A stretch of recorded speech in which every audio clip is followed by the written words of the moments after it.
It's spring 1942. The horrors of World War II continue. Former Dutch naval officer Peter Vlam says goodbye to his wife Hannah for a short trip to meet with Nazi officials who now occupy the Netherlands.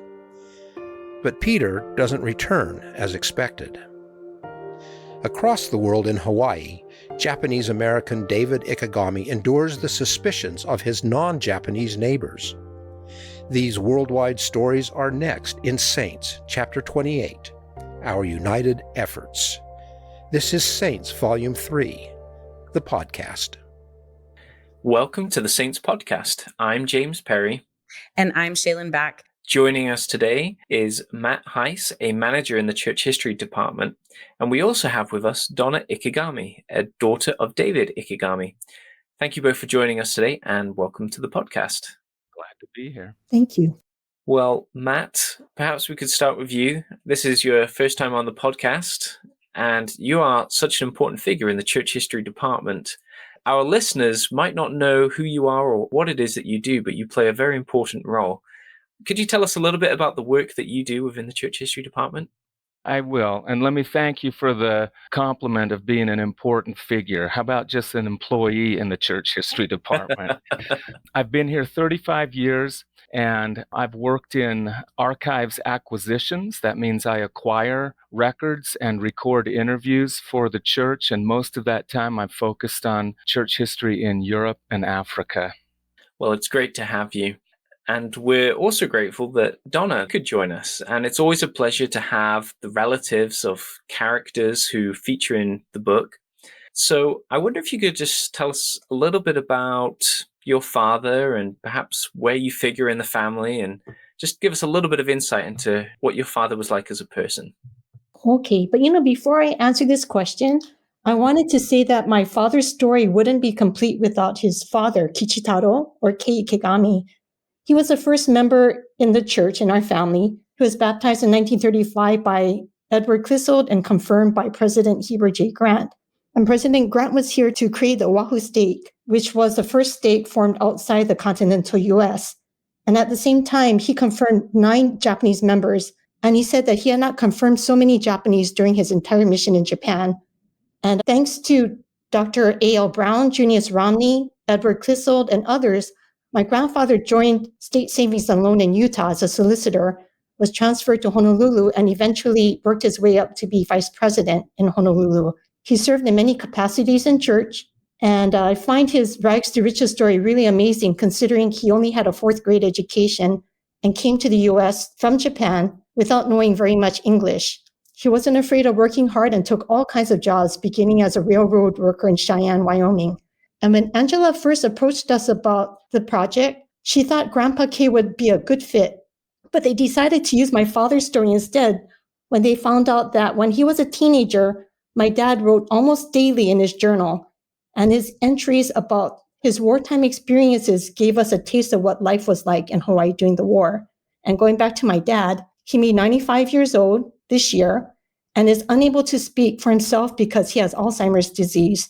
And it's really a shame because he was always a gifted speaker, and I fear I'm not giving his story justice. Another quick story about him: when he was very young, he was very good at singing and did really well in local Japanese singing contests. And he often told us that when he was a young boy, he sat on President Grant's lap and sang a popular Japanese song. It's so great to have you here. I love having this connection of the family, and who would know your father and his ancestors better than you? So Donna, can you describe for us and for our listeners the atmosphere in Hawaii in the early years of the war? Sure. The Pearl Harbor attack was devastating not only for the Pacific Fleet and military installations, but it affected civilians too. Dad wrote in his journal on December 7th that there were 34 dead and 94 injured in civilian casualties. In addition to church being canceled, he wrote that a friend's house was burned to the ground. Martial law was declared almost immediately after the attack on December 7th and continued until October 24th, 1944. The Army ordered a complete blackout beginning at 6 p.m. on December 7th and maintained a strict curfew. For the first few weeks, all private cars were barred from the highways. And the blackouts continued every night for almost 3 years. And this meant that all civilian lights, whether bulbs or flames, had to be extinguished at nightfall. And the curfew barred anyone from being on the streets between 9 p.m. and 6 a.m. And it was even tougher for Japanese because they had to be in their homes by 8 p.m. And one thing I discovered recently was that the Army suspended civil courts and instituted military courts in their place. This deprived Hawaii residents of their constitutional rights to due process and jury trials. And all Japanese language schools were permanently closed, and other schools were temporarily closed. Dad wrote in his journal that he wasn't able to return to high school until February 2nd, 1942. Other inconveniences included food and gas were rationed. So Dad and his family had a victory garden and raised their own chickens. Civilians had to dig bomb shelters. Newspapers had to be licensed to operate, and no publication was allowed to be printed in any language other than English. All telephone calls were monitored, all mail was read and censored, and everyone older than age 6 was fingerprinted, registered, and required to carry military IDs. So during World War II, U.S. martial law was declared only for the territory of Hawaii. Martial law was not enforced for any of the other states or territories. So some have said that the Army disregarded the Constitution and set up a military dictatorship. So I found that it's likely that depriving Hawaii residents of fundamental constitutional rights during the war fueled the case for bringing the territory of Hawaii into statehood in 1959. That is fascinating. And I can only imagine that for your father and for your family and for all of Hawaii's residents, that would have been a really scary time and perhaps feeling quite limited in terms of what they're able to do because of all of these restrictions. Yes, definitely. Well, in the book, we cover some of these issues that local residents are experiencing. And I love when we talk about the Kiave Corps and your father's involvement in that. And I wonder if you could tell us, how did your father look back at his time with this group? Well, in his journal, he wrote that they put up barbed wire poles at Diamond Head. And from what I read in his journal, he seemed pleased that he was able to do his part for his country. And throughout his life, he was always willing to serve others in whatever way he could, whether he was helping people with family history research or volunteering at the Rehab Hospital of the Pacific. So it kind of fits well into his persona of wanting to serve and to help others. And I have a question, Donna. How did Hawaiians of other ethnic backgrounds view or treat your family during the war? Well, for the most part, everyone was treated unfairly under martial law. And since Japanese made up 37% of Hawaii's population at the time, it wasn't possible to incarcerate or transport almost 160,000 people anywhere. Japanese residents had established themselves in Hawaii as business owners, teachers, and community leaders. And without them, Hawaii's economy would have collapsed. And our family was fortunate that Japanese in Hawaii were treated better than the Japanese living on the mainland. There were many Japanese in Hawaii who were discriminated against because their loyalty to the U.S. was suspected. However, less than 1% of ethnic Japanese in Hawaii were interned or removed to the mainland. In comparison, more than 110,000 Japanese were forcibly evacuated and incarcerated on the mainland. And I just wanted to mention a quick thing about the 442nd Regimental Combat Team and 100th Infantry Battalion. There were thousands of young Japanese men who really wanted to prove themselves as loyal Americans and went on to become legendary as the most highly decorated during World War II. And although Dad did not serve on the battlefield with the Go for Broke Battalion, he completed his service with the Army honorably.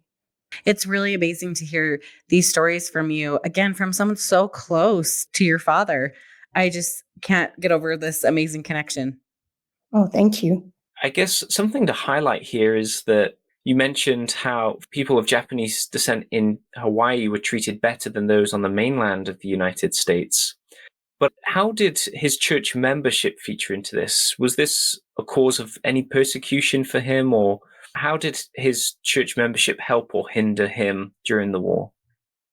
Well, I think it was a blessing for him because their membership in a Christian church originating in America, an association with American leaders of the church, probably shielded them from suspicion of being potentially dangerous. That's a really interesting point. But I wonder if you could tell us a little bit more about how your father's story continues and what are some of the things he perhaps goes on to do in the years following the war. Well, after he graduated from high school, he attended the University of Hawaii until he was drafted into the Army. He was stationed at Schofield Barracks in Wahiawa as a pineapple soldier, and this means his military service was in office headquarters on Oahu. After the Army, he continued his education thanks to the GI Bill, graduating from George Washington University and attending law school there for about a year and a half. Then he returned to Honolulu and received a call to serve in the Japanese mission. And Dad has always loved missionary work and the Japanese people. And I have a couple stories about his mission. One story he would love to tell everybody was about his first mission was when he met the Hojo family. One of the sons, Katsumi Hojo, later worked for the parent company for Seiko watches. Seiko had offers from the church and the Chinese government to purchase valuable real property next to the Tokyo Temple. And even though Mr. Hojo did not join the church, he had a favorable impression of the church because of his relationship with my father. Based on Mr. Hojo's recommendation, Seiko decided to sell the property to the church in 2010 instead of to China. And this acquisition was instrumental in enlarging the facilities adjacent to the Tokyo Temple. And when Dad returned to Hawaii from his first mission, he earned a living doing business in insurance and real estate. He was active in various community organizations and had many callings in the church, including serving as a bishopric counselor, high council member, temple worker and sealer at the Laie Temple, and Kalihi Family History Center director. In addition to his proselyting mission in the 1950s, he also served 2 missions in Japan with my mother, Elsie. They served in the Tokyo Temple, and they were the first public affairs missionaries in Japan. I also wanted to add that we now have 3 generations of missionaries in our family, most of whom served in Japan. Wow. That is amazing to see such a legacy of service that starts, I suppose, with your grandfather, and your father and aunt and others have carried that torch and passed it on through the subsequent generations. I suppose one question for you is that it must have been difficult when the country from which your ancestors have come from goes to war with the country that your father was living in at the time, in the United States. Yes. And I imagine there was perhaps some tension there. Naturally, there's this government suspicion. There's this concern that there is going to be traitors or people that are going to work with the Japanese. But how did this period of loyalties being tested, how did that affect your father's relationship to the United States? Well, he was born in the United States in Utah, so he was always a patriotic American. I believe it was in that Deseret News article that Angela sent me that showed my grandfather's reaction to when he found out that Pearl Harbor was being attacked. And you could tell that he was really torn, that he loved this country, and yet his homeland was attacking the country that he was living in today. It is one of those just fascinating, almost a paradox, where you're putting yourself in that situation and trying to reconcile how would you handle that. But clearly they had their attachment, as you've said, to the country that David was born in and that they were living in. It's amazing to see that they were able to find ways to contribute despite the fact that others might have viewed them with suspicion. But they were really fortunate because although they suffered with the martial law situation, they were never singled out by the military or territorial government. It's probably because they didn't meet the criteria for being a security threat. And the people who were suspected were generally Japanese Buddhists and Shinto priests, consular agents, and language school officials. And it seemed like being a Buddhist while being an American was a red flag. And it was also not good to be considered a kibe. Kibe were citizens born in the United States who spent time for education or other purposes in Japan and then returned to live in Hawaii. And fortunately, they didn't fit into either categories. So I think that helped them out. Well, thank you again, Donna, for describing such a difficult time. And I'm just so inspired by your father's commitment to the gospel too. And it really is beautiful, this legacy that he's created that you described with your family. So thank you again. We want to switch gears a little bit and talk about some of the other characters we read about in this chapter. And Matt, this first scene that we open up the chapter with, we read about Peter and Hannah Vlam, and it's pretty traumatic. The Vlams lost a daughter the year before, and then suddenly Peter is taken away as a prisoner of war. Why do you think Peter was arrested? Can you help us understand that a little bit better? Peter had served as an officer in the Dutch military, and the Nazis were rounding up Dutch military personnel, kind of like a preemptive strike to avoid any chance of organized resistance, military people who might know how to fight back as opposed to just citizens. Well, it seems that it took everyone by surprise either way. It's difficult to imagine how Hannah and her family would have felt in that one sudden swoop. Her husband and provider and her support is just ripped away from her. I was just wondering, can you give us a little bit of context around the state of the church in the Netherlands at this time? That's a great question. And I did a little bit of background research, and here's what I found. The first branch of the church was organized in the Netherlands in 1862. And I hope that as I talk about some of these things, you'll get a sense of how well established the church was in the Netherlands by the time Peter and Hannah are alive and dealing with his arrest. The Netherlands became its own mission in 1864. The Book of Mormon was translated into Dutch in 1887. The Doctrine and Covenants and Pearl of Great Price were available in Dutch by 1911. Certainly, things slowed down. The missionaries were evacuated from Europe for World War I. And then came the global depression and the rise of Nazism in World War II. And things kind of slowed down. But despite the slowdown, the Dutch Latter-day Saints celebrated the Diamond Jubilee of the first baptism in 1936 and actually commissioned and placed a monument at the place where the first baptism occurred. The first meeting house, ground was broken for that in Rotterdam in 1937. North American missionaries were evacuated in 1939, just prior to the war. But the church was not a brand new thing in the Netherlands by the time Peter and his family are there dealing with their afflictions. Well, thank you, Matt. It's good to know a little bit more about the setting in which the Vlaams were living and serving in the church at the time. And clearly, war of any description brings it hardships, difficulties, uncertainties. Could you tell us a little bit about the Nazi occupation? How was this German occupation affecting Latter-day Saints, those not of our faith? How was this affecting Dutch people in general? Here's a little bit of background or context.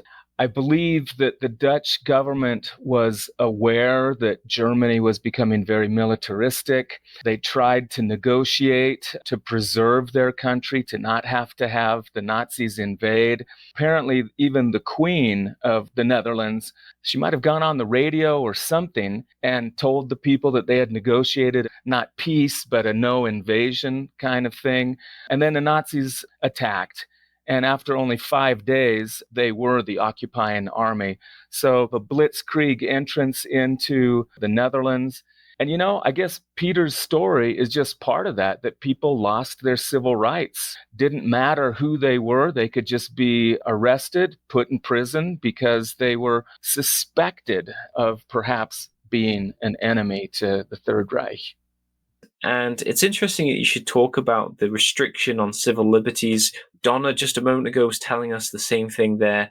And I guess that's one of the real warnings we see in scriptures and we have from prophets is about war. It's about conflict, because it seems inevitably, both spiritually and physically, there is this pressure that comes in these states of conflict, whereby maybe you can't choose to do things that you'd like to do, or your abilities to worship or to act freely are taken away.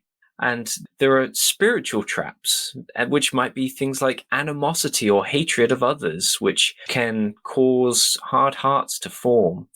And so in two very different settings, we see moments of real exception, of real constriction. And I guess it just, again, highlights the follies of war and the pitfalls of conflict. And you know what? Just to build upon that, I served a mission in Germany, 76 to 78, and I could still run into older people who had experienced the war. And when you talk about hard-heartedness, a lot of them would say to us, I don't believe in God anymore. Where was he when the bombs were falling? Where was he when the Russians were invading? And how could the British and Americans pray for victory to the same God that the Germans were praying to? It's just kind of a very hard thing to deal with, which makes me appreciate Peter even more, because here's a guy who is going through all of these afflictions, keeping his covenants, and not doubting, not letting his heart get hardened.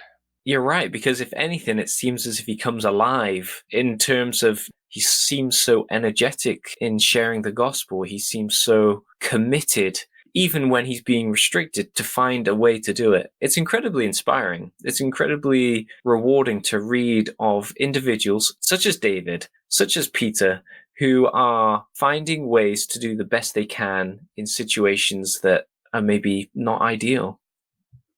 And we're so fortunate to have so much information about him.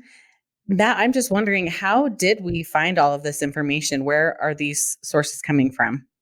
Peter was a record keeper, and in the church archives, we've got his papers here. They were cataloged and described in such a way that the researchers and authors who are writing the saints could find it, use it, and it becomes part of the narrative. And James, help me out with this one. Isn't one of his daughters still alive here in Salt Lake City or somewhere close? And you could talk to her. And so you get the archival record source, and then you get a living source, kind of like Donna. You're right. Their daughter, Grace, who's mentioned, is still alive and living in Salt Lake. And we were able to interview her. And she's just like her father, a record keeper, gathered and preserved the stories. And I guess that's a lesson for us all as well. In the history of the church, it's vital that we don't just keep our own records, but we seek to preserve all records that relate to the dealings of God with his children. And there are many different ways that we can do that. But in this case, we would all be poorer if we didn't have, for example, the records about Peter and his experiences as a prisoner of war, or the likes of David, who kept a journal and has passed on stories to his family. These are just two really good examples of why it's important to keep a record. And from these records, Matt, what do we know about Peter Vlom's conversion to the church and his service in the church? Yeah, that's an awesome question. I actually went into a database that I have access to, and just doing a name search on him, I put together just a little portrait of how active he was and how committed he was to the gospel. So I believe he was baptized in 1910, but in 1919, he receives the Aaronic priesthood. And a year after that, in 1920, he's ordained an elder in the Melchizedek priesthood. It just so happens that he blessed and baptized all of his children. That was a little bit not so common back then, when the American missionaries, who were all Melchizedek priesthood holders, would be the one to bless and baptize their children. Peter was deployed to Indonesia as a member of the Dutch Navy, and on his way home, came through Salt Lake City and was sealed in the temple in 1939. So again, you get a sense of how committed he was to the principles of the gospel. And then just one final thing I found in the records, that there were a lot of men who were ordained to the priesthood, to the Melchizedek priesthood, in the 1930s and 40s by Peter. Some of that may be that there weren't American missionaries, but I think it was Peter was such a powerful figure that he would have been sought after to bestow the priesthood. It's just interesting to know a little bit more about a character's story. And in Saints, we could write many, many Saints books if we were trying to drill down right to each person's story. Each of these individuals deserve a book in their own right. We do, obviously, in this chapter, have some excellent detail about Peter's time in the prisoner of war camp. I wonder if you could tell us what were some of the risks of being caught sharing the gospel or trying to preach to the prisoners? What kind of punishments might he have been subject to? Death, I think. Had the Nazi guards felt like there was a whispering campaign going on, I don't think they would have stopped and asked, hey, are you talking about church or are you talking about escape? I think they just would have pulled a trigger and said, we're not going to deal with this. So I think Peter really put his life on the line to preach the gospel. As he was in these very difficult circumstances and still teaching the gospel, there were some men that were taught by him that accepted the gospel. Will you just tell us about some of these men that were taught and what happened to them? Where did their lives lead? That's an awesome question. Let me focus on one man named Paul Yankees, who was a prisoner with Peter and was taught by Peter, accepted the gospel, would have been baptized after he was released from prison, and who later became the first stake president in the Netherlands. Talk about planting a seed and then watching it grow. I just think that that's an amazing example of and planting a seed not in fertile soil, in soil of challenge, of affliction, of potential death, and watching that seed grow. It's truly incredible. Peter's story is amazing, and he is obviously a prisoner of war in some pretty hard conditions and difficult circumstances, but we know he wasn't the only Latter-day Saint prisoner of war. I wonder, Matt, if you could tell us, why do you think it was worth including in the book over others? To me, that's a very important question, and let me answer it in two ways. My own personal reaction to the story, and then I want to draw a historical parallel. First, my personal reaction. Here's a guy in prison doing member missionary work where he could have been shot down for doing that. I look at my own life and I ask myself, am I doing member missionary work when I'm not in prison, I'm not behind a barbed wire? A painful question to consider. I also think of what it took to endure and to endure well. So I think of myself and my challenges, certainly nothing like a prisoner of war camp. And I think, wow, how often do I murmur and complain and wish my situation was different?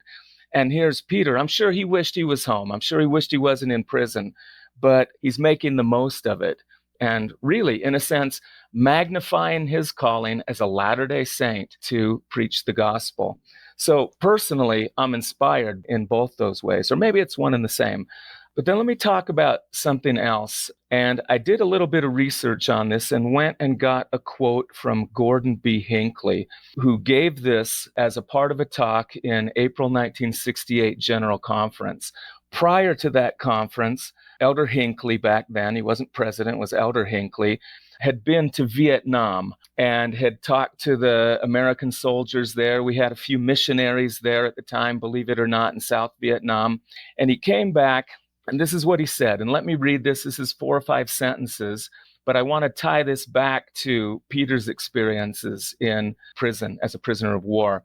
Elder Hinckley said this: I seek only to call your attention to that silver thread, small but radiant with hope, shining through the dark tapestry of war, namely the establishment of a bridgehead, small and frail now, but which somehow, under the mysterious ways of God, will be strengthened, and from which someday shall spring forth a great work affecting for God the lives of large numbers of our Father's children who live in that part of the world. Of that I have a certain faith. Now, as I think about Peter, I think that he is something like this silver thread woven through the dark tapestry of World War II, that in preaching the gospel, he radiated hope and gave people hope despite the darkness, despite the oppression. And this small and simple thing that he did bore powerful fruit into the future with Paul Yankees and others who became leaders of the church in the Netherlands. And so I love this Gordon B. Hinckley quote talking about finding purpose even in the darkest of times. And I think that applies to Peter in the prisoner of war camp. Thank you for drawing that parallel. I thought that was a really beautiful connection. Thank you. So, Matt, unfortunately, we don't get to come back to Peter in this volume of Saints.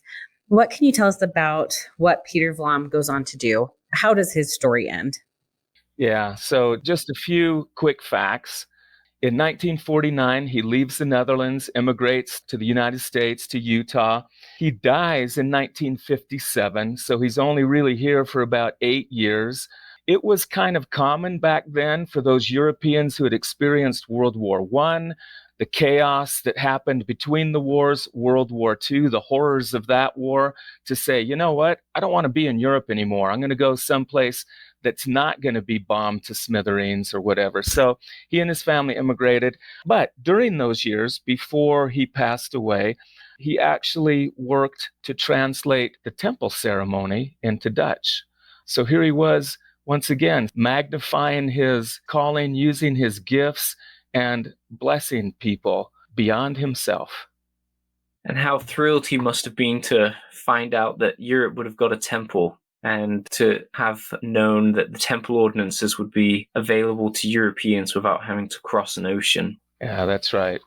And maybe from the spirit world, he is very thrilled to have a temple in the Netherlands. Yeah. I wouldn't doubt that, but that's just me. It's not doctrine, and it's not history. It's hope.